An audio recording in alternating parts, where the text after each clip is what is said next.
Oi, pessoas. Homo sapiens sapiens. Pré-história ainda e ainda introdução, tá? É que eu queria complementar uma coisa, que quando eu disse que a evolução humana ela não foi linear, que ela foi parecida com uma árvore, eu queria complementar porque eu acho que isso vai ser relevante. É que é o seguinte, como eu falei, às vezes surge uma determinada espécie, que é a espécie tronco, e vai deixando vários descendentes que por sua vez também deixam vários descendentes que se extinguem, até sobrar só um galho da árvore que somos nós, Homo sapiens sapiens. Mas eu queria complementar dizendo o seguinte, que justamente por ser esse modelo evolutivo, às vezes você pega uma determinada faixa de tempo, dependendo da faixa, é lógico, mas dependendo da faixa de tempo que você pegar, vai ter mais de uma espécie humana coexistindo no planeta. E era isso que eu queria reforçar. Reforçar não, complementar, né? Que nós somos a única espécie que sobrou, mas teve época aí na evolução humana que tinha mais de uma espécie. Se extinguiram as outras e sobramos nós. E retomando o que eu falei no vídeo anterior, o, da fragilidade do homem nasceu a sua força. Considerando a força aí como a inteligência e o ser humano por ser extremamente frágil, ou ele desenvolveu um mecanismo qualquer que compensasse a fragilidade biológica dele, ou ele estava extinto. Só que é o seguinte, a partir do momento, ou melhor, considerando que o ser humano acabou desenvolvendo a inteligência, isso fez com que a evolução humana ela acabasse se diferenciando da evolução dos demais animais, seres vivos do planeta em geral. Como eu já devo ter falado, o ser humano achou uma porta dos fundos na evolução aí e não só escapou da extinção, mas acabou dominando o planeta inteiro. Agora, isso fez com que a nossa evolução fosse diferente da dos demais seres vivos. E eu vou pegar essa frase que eu vou falar agora, vou esmiuçar ela, mas vai ser a diretriz do raciocínio hoje, tá? É que a evolução humana, num primeiro momento, ela foi biológica, como a de qualquer ser vivo do planeta, sujeito às mesmas regras que regem a evolução, de seleção natural, de mutações e tal. Quer dizer, a evolução foi só biológica. O corpo da gente, o organismo, foi mudando. Só que chega um determinado momento, que é a hora que o ser humano começa a desenvolver o intelecto, a evolução biológica continua, ou seja, o ser humano continua se transformando, só que aparece um outro tipo de evolução que é cultural. Para facilitar o entendimento, vamos interpretar esse cultural, a frase, como sendo um intelectual, mental, alguma coisa desse tipo. Não é exatamente isso, mas mais para frente eu vou trabalhar direito esse conceito de cultura. Então, repetindo, a evolução humana, num primeiro momento, num estágio inicial, ela foi apenas biológica. O corpo dele foi mudando. Chega numa segunda etapa, a evolução biológica continua, mas o ser humano começa a se desenvolver também de forma intelectual, de forma cultural. Então a evolução foi meio biológica, meio cultural. Ou seja, enquanto a biologia humana mudava, o intelecto, a cultura também. Só que chega num terceiro momento, a evolução biológica ela para e o ser humano continua evoluindo, só que apenas no aspecto cultural. Eu vou esmiuçar isso aí que é o fio condutor do raciocínio de hoje. Então, repito, a evolução humana, num primeiro momento, ela foi biológica, exclusivamente biológica. Num segundo momento, passou a ser simultaneamente biológica e cultural. E numa terceira etapa, foi apenas cultural, tá? Então, na primeira etapa evolutiva humana, quando a evolução foi só biológica, o corpo da gente foi mudando, pressionado pela seleção natural e pelo ambiente e coisa e tal. Eu falei que o ser humano ele é uma criatura extremamente frágil, e eu espero que tenha ficado bem claro, em termos biológicos, mas uma vantagem, fora aquelas que eu falei de visão binocular e tal, é que a gente é onívoro. A gente não tem um regime alimentar específico. O ser humano é uma das poucas criaturas do planeta que se alimenta de qualquer coisa. O que ele achar pela frente, o que pintar na frente dele, ele traça, sabe? Come carne, carniça, pelanca, gordura, pele, frutos, folhas, raízes, marisco, peixe, ovo, come de tudo essa desgraça, tá? E isso aí foi particularmente útil nos primórdios da humanidade. Porque, repito, que a gente não tinha tecnologia nenhuma, estava no começo do desenvolvimento humano, nem lascar a pedra a gente sabia. Então, por ser extremamente frágil, essa capacidade de comer de tudo foi particularmente útil para a nossa sobrevivência, porque, e exemplificando, imagina você num ambiente natural, tá? Aí você topa com um lobo que olha para tua cara com aquele olhar de achei almoço e vem para cima. Como eu falei, o ser humano é frágil. Não dá para enfrentar o urso, desculpa, o lobo, nem na porrada, nem na dentada, nem na unhada. Então você vai correr, mas você é lerdo. Então sabe aquele ditado de se ficar o bicho come, se correr o bicho pega? Todo ser humano estava nessa situação há milhões de anos atrás. A outra coisa que eu vou falar, eu vou comentar datas aqui, mas só para que se tenha uma ideia de tempo, porque são variáveis. Cada vez que um paleontólogo, um arqueólogo, um antropólogo enfia picareta na areia, ele acha uma coisa que faz essas coisas mudarem. Então vamos dizer, 4, 5 milhões de anos. A gente não extremamente frágil e ainda sem desenvolver tecnologia nenhuma. Encontrou um lobo que olhou para você, imagina você, o lobo olha para você, começa a babar e vem para cima. Se correr o bicho pega, se ficar o bicho come. O que você faz? Normalmente se esconde, principalmente em árvore, porque felizmente para nós humanos, boa parte dos predadores não sobe em árvore, tá? Então você pelado, descalço, no ambiente selvagem, vê o lobo, a primeira árvore que você achar, você sobe, porque lobo não sobe em árvore. Agora fica uma situação ridícula, você pelado, em cima de um galho de árvore, e o lobo lá embaixo esperando você descer para te jantar. Aí, quem aguenta mais essa situação? Que aí que tá a vantagem de ser onívoro. Você, pelado em cima da árvore, ou o lobo lá embaixo esperando você descer? Resposta, você aguenta mais. Por quê? Porque você é onívoro. Então, o que você achar em cima da árvore ali, para você poder se alimentar, você vai ficando, sabe? Tem uma fruta, come. Tem uma folha carnuda, come. Tem um ninho de passarinho, tem ovo, come. Ou mesmo o passarinho, janta ele. Um bigatão gordo, que era uma fonte importante de proteína. Então você vai levando esse esconderijo seu. O lobo, ele é carnívoro, ele tem um regime alimentar específico. Então ele não pode ficar pastando ali embaixo da árvore enquanto espera você descer.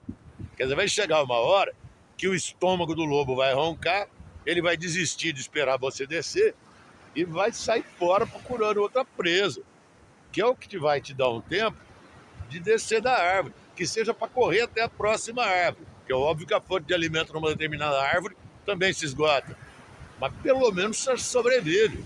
Quer dizer, o ser humano, ele pelo fato de ser onívoro, ele tinha alguma chance de escapar de predação. E escapou, tanto que nós estamos aqui.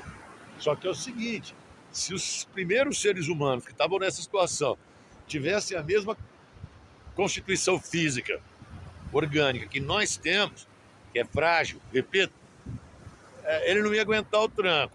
Imagina que você está em cima de uma árvore, fugindo de um predador, e a árvore é uma nogueira. O que você tem para comer lá são nozes.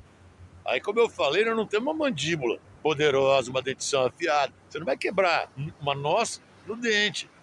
Então, o que acontece? Os primeiros seres humanos, eles tinham uma constituição física diferente da nossa, tá? Porque se tivesse, repito, essa mandíbula, estava extinto, ainda que fosse onívoro. Então, os primeiros seres humanos, deixa eu catar um canto menos bagunçado da areia aqui. Então eles tinham uma mandíbula bem diferente da nossa. Tá fazendo uma rabisqueira aqui. A mandíbula dos primeiros seres humanos seria mais ou menos isso aqui, ó. Era uma ossada gigantesca, não tinha queixo, repara. Aí você tinha, isso aqui quebrava coco no dente, essa desgraça.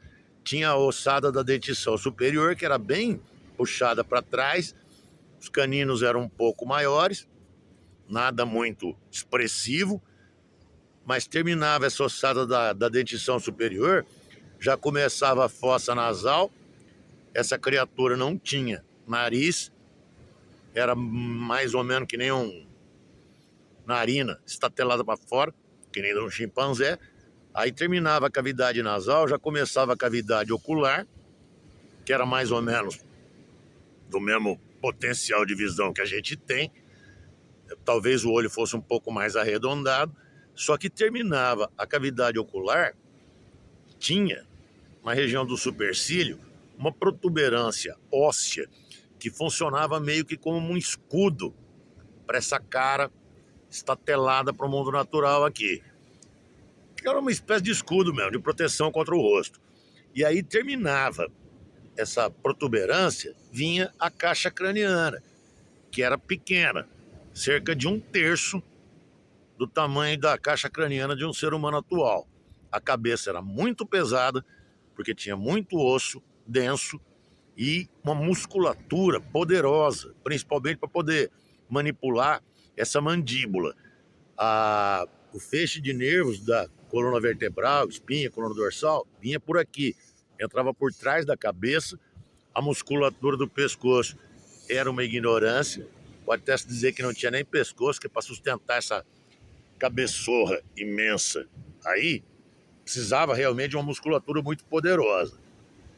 Isso aqui seria uma imagem, um rascunho do nosso crânio há 5 ou 6 milhões de anos atrás, que seria o Australopithecus, que é, por enquanto, o ancestral mais antigo do ser humano. Agora, veja bem, se não tivesse aquela constituição física, não teria sobrevivido. Essa criatura, o Australopithecus, ela tinha mais ou menos 1,20 m, 1,30 m de altura. Os braços eram mais longos do que os nossos atuais. As pernas eram mais curtas e os dedos, apesar de já ter polegar, eram mais longos também, tanto nas mãos quanto nos pés. Então você vê que é uma criatura que está adaptada para viver em árvore, sabe? Braços longos, é onívoro, come de tudo, mas a estrutura biológica dela é adaptada para viver em árvore, tá? Isso a gente, 5, 6 milhões de anos atrás, sei lá. Agora, acontece o seguinte, a África, que é o berço da humanidade, naquela época, era um ambiente de floresta tropical. E essa criatura sobreviveu justamente por ser adaptada à árvore, que é onde passa a maior parte do tempo tentando escapar de predador. A gente não voa, nem nada. Agora, acontece que mais ou menos por essa época, 5, 6 milhões de anos atrás, a região da África onde vivia essa criatura, o Nordeste africano, se não me engano, entrou num processo de desertificação, de maneira que o que era floresta vai acabar virando savana ou deserto, e isso vai fazer com que a árvore começasse a desaparecer.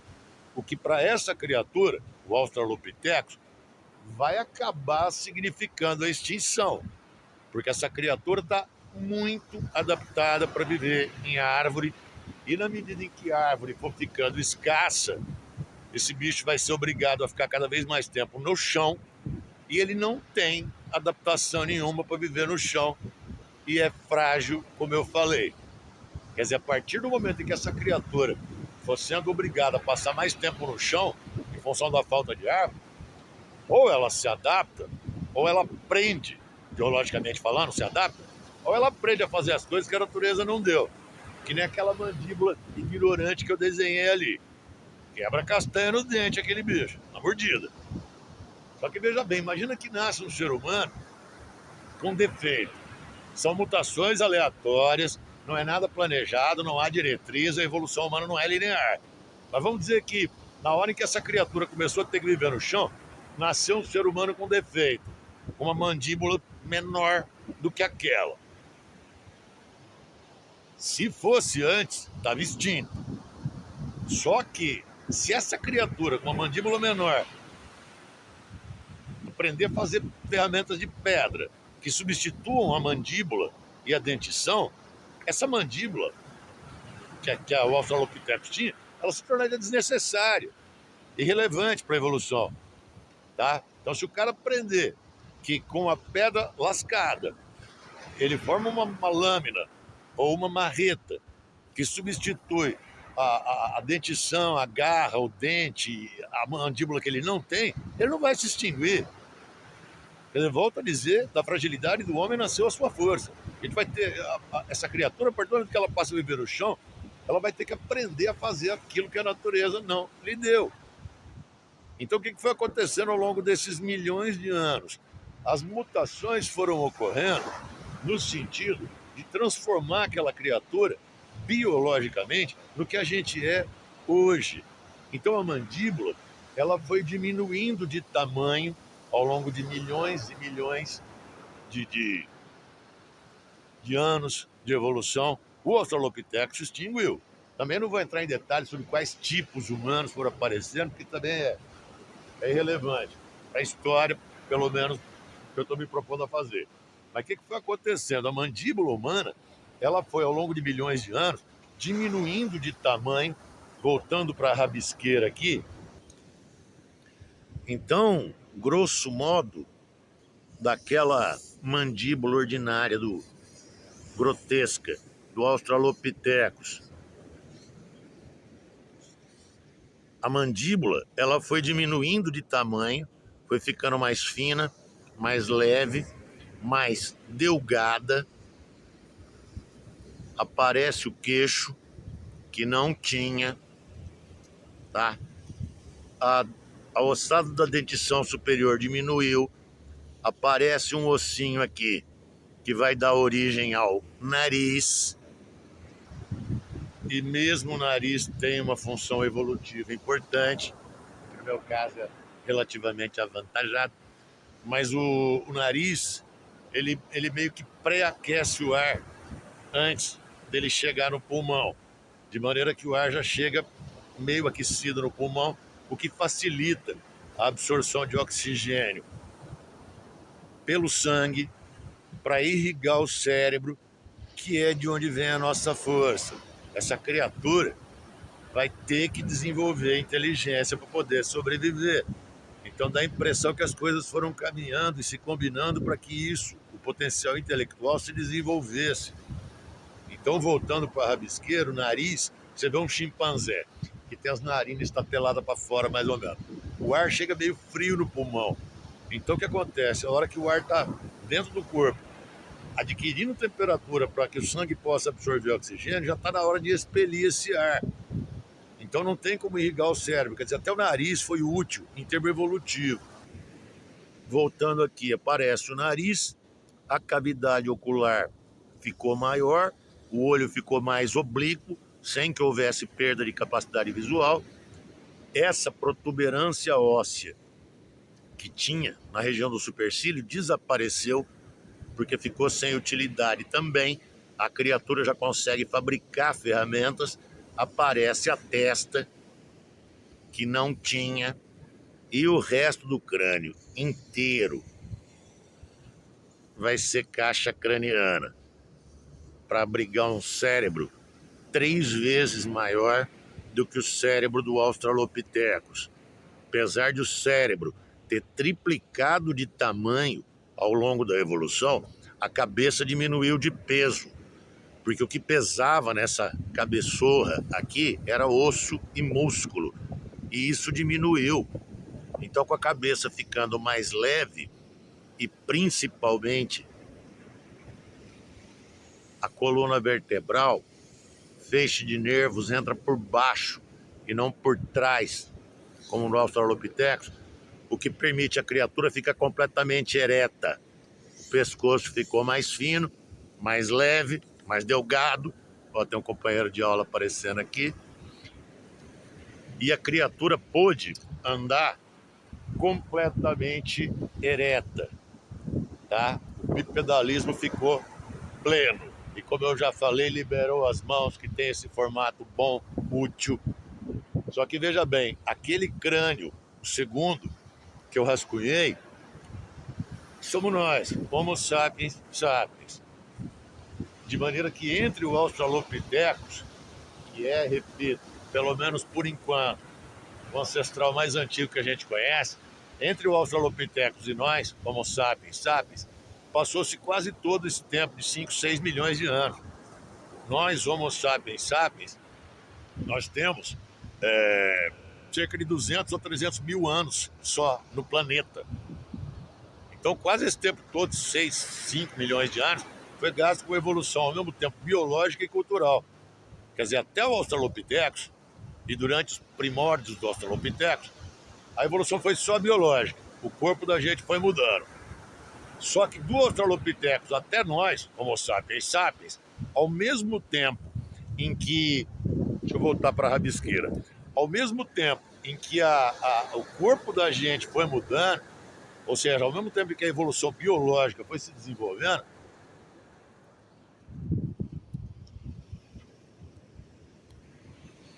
disso aqui, do Australopithecus, para isso aqui, quer dizer, a evolução foi biológica entre um e outro, só que ao mesmo tempo foi biológica e cultural. Ao mesmo tempo que o corpo da gente ia mudando, a gente desenvolvia o intelecto, aprendendo a fazer ferramentas. E seria uma segunda etapa evolutiva que é exclusivamente humana. Nenhum outro bicho evolui de forma cultural, só nós. Só que a partir do momento em que surge o Homo sapiens sapiens, há uns 200, 300 mil anos atrás, a evolução humana entra numa terceira etapa que é só cultural. A evolução biológica humana cessou. Quer dizer, de 300 mil anos para cá, a gente não evoluiu nada, biologicamente falando. Evoluímos, sim, mas exclusivamente no plano cultural. Daí eu ter começado o conteúdo do vídeo de hoje falando que a evolução humana ela se deu em 3 etapas. Primeiro, biológica, o corpo da gente foi mudando, até o Australopithecus, de um primata que a gente não sabe qual é, ao certo ainda. Aí do Australopithecus até o Homo sapiens sapiens, a evolução foi sendo simultaneamente biológica e cultural, ou seja, o corpo da gente foi mudando e a gente aprendeu a usar a cabeça. Só que a partir do Homo sapiens sapiens, a evolução biológica parou. Não mudamos nada em termos biológicos em comparação com os primeiros Homo sapiens de 300, 200 mil anos atrás. Então, se fosse possível viajar no tempo, sabe, pegar uma máquina do tempo, volta para o passado, 200, 300 mil anos, pega o primeiro Homo sapiens que apareceu. Se pudesse, numa máquina do tempo, trazer esse cara para o mundo de hoje, ele não chamaria a atenção de ninguém, porque seria igualzinho a gente. Óbvio que você tinha que dar um banho no cara, fazer a barba, cortar o cabelo, botar uma roupa legal, mas bota ele sentadinho num shopping ali, quietinho, que ninguém vai falar que ele é o primeiro Homo sapiens que tem 300 mil anos de idade, porque somos iguais, não mudamos nada. E o que tem de variação entre um tipo de Homo sapiens e outro, hoje, não sei se eu vou explicar isso mais para tarde, mas é irrelevante, somos a mesma espécie, Homo sapiens sapiens, tá?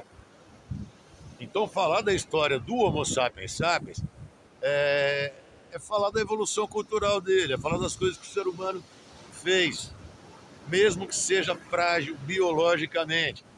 Como eu falei, não temos garras afiadas, dentes afiados nem nada, mas se lascar uma pedra, formar uma lâmina, é o dente que a gente não tem, a garra que a gente não tem. Se aprender que com essa lâmina de pedra esfola um animal, arranca o couro dele, enrola no pé, é o casco que a gente não tem. Ou faz um casaco, é a pelagem que a gente não tem, é a proteção do couro que a gente não tem. A gente tem pele, como eu já falei também. Então o ser humano literalmente achou uma porta dos fundos no sistema evolutivo. É a única criatura que, em vez de se adaptar ao ambiente, adapta o ambiente a si próprio. Essa é a novidade. Que é uma coisa meio que bobagem também. Hoje, como a espécie humana está esparramada pelo planeta inteiro, tem gente que fala, pô, o ser humano se adapta a qualquer ambiente. Não, biologicamente não há adaptação nenhuma. Desde o primeiro Homo sapiens, a gente não evoluiu nada em termos biológico. A gente não se adapta mais ao ambiente. É um erro falar isso aí. O ser humano adapta o ambiente a si próprio. Então o pé humano, por exemplo, ele não tem proteção nenhuma, nós não temos casco. O que a gente fez? Esse chão que você está pisando aí, provavelmente, retilíneo, plano, lisinho, isso não existe no ambiente natural, no ambiente selvagem. E o pé humano não é adaptado. Agora, o que aconteceu? A gente desenvolveu casco no pé? Não. A gente adaptou o chão ao nosso pé. Ou construímos sapatos, criamos pelo no corpo para ir para o frio? Não. Inventamos agasalhos, roupas. A gente adapta o ambiente a nós. Estamos no fundo do mar, com submarinos, batiscafos e o escambau. Agora faz o quê? Desenvolvemos guelra para ir para o fundo do mar? Não, a gente leva o nosso ar para lá. Iluminação, a gente não enxerga no escuro, como eu falei. Vai cair. Desenvolvemos olho de gato? Não. Inventamos lâmpadas, fogueiras, tochas, velas, lamparinas. Quer dizer, a gente adapta a iluminação aos nossos olhos. Então é grosseiro você falar que o ser humano se adapta a qualquer ambiente. Biologicamente ele não se adapta, não. Tem uma ou outra variação, que nem o Neandertal, que era mais troncudão porque vivia no frio, mas é outra espécie, que não a Homo sapiens sapiens, que somos nós. Então eu repito, falar da evolução humana, particularmente do Homo sapiens, é falar das coisas que ele fez, da evolução cultural dele, tá? Então, encerrando por hoje, finalmente, essa introdução à pré-história. A partir do próximo vídeo, já vou falar dos períodos propriamente ditos: Paleolítico, Neolítico e Idade dos Metais. Alô, minha gente? Saudações para todos e até a próxima.